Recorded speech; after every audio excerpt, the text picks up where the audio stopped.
ओम श्री परमात्मने नमः। अथ द्वादशोऽध्यायः। अर्जुन उवाच एवं सततयुक्ता ये भक्तास्त्वां पर्युपासते ये चाप्यक्षरमव्यक्तं तेषां के योगवित्तमाः मय्यावेश्य मनो ये मां नित्ययुक्ता उपासते श्रद्धया परयोपेता स्ते मे युक्ततमा मताः ये त्वक्षरमनिर्देश्य मव्यक्तं पर्युपासते सर्वत्र गमचिन्त्यं च कुटस्थमचलं ध्रुवं संयम्येन्द्रियं ग्रामं सर्वत्र समबुद्धयः ते प्राप्नुवन्ति मामेव सर्वभूतहिते रताः क्लेशोऽधिकतरस्तेषा अमव्यक्तासक्तचेतसाम्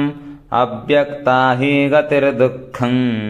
देहवद्भिरवाप्यते ये तु सर्वाणि कर्माणि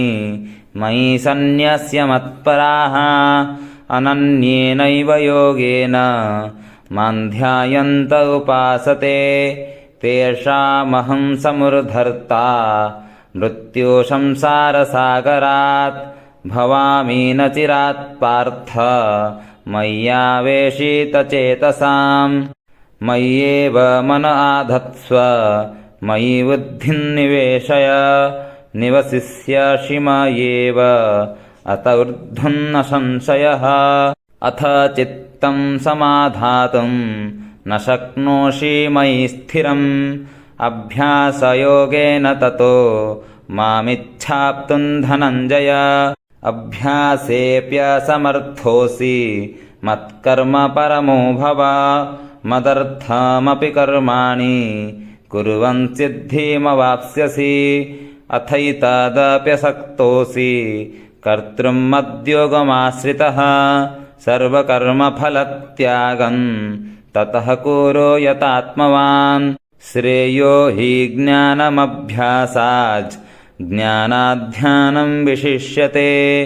ध्यानात् कर्मफलत्यागस्त्यागाच्छन्तिरनन्तरम् अद्वेष्टा सर्वभूतानां मैत्रः करुण एव च निर्ममो निरहङ्कारः शमदुःखसुखक्षमी सन्तुष्टः सततं योगी यतात्मा दृढनिश्चयः मयर्पिता मनोबुद्धिर्यो मद्भक्तः स मे प्रियः यस्मान्नो द्विजते लोको लोकान्नो द्विजते च यः हर्षामर्षभयोद्वेगैर्मुक्तो यः स च मे प्रियः अनपेक्ष्य शुचिर्दक्ष उदासीनो गतव्यथः सर्वारम्भपरित्यागी यो मद्भक्तः स मे प्रियः यो न हृष्यति न द्वेष्टि न शोचति न काङ्क्षति शुभाशुभपरित्यागी भक्तिमान्यः स मे प्रियः समः सौत्रौ च मित्रे च तथा मानापमानयोः शीतोष्णसुखदुःखेषु समः सङ्गविवर्जितः तुल्यनिन्दास्तुतिर्मौनी सन्तुष्टो येन केनचित् अनिकेतः स्थिरमतिर्भक्तिमान् मे प्रियो नरः ये तु धर्म्यामृतमिदं यथोक्तं पर्युपासते श्रद्धाना मत्परमा भक्तास्तेतीव मे प्रियाः। ॐ तत्सत् इति श्रीमद्भगवद्गीतासु उपनिषत्सु ब्रह्मविद्यायां योगशास्त्रे श्रीकृष्णार्जुनसंवादे भक्तियोगो नाम द्वादशोऽध्यायः।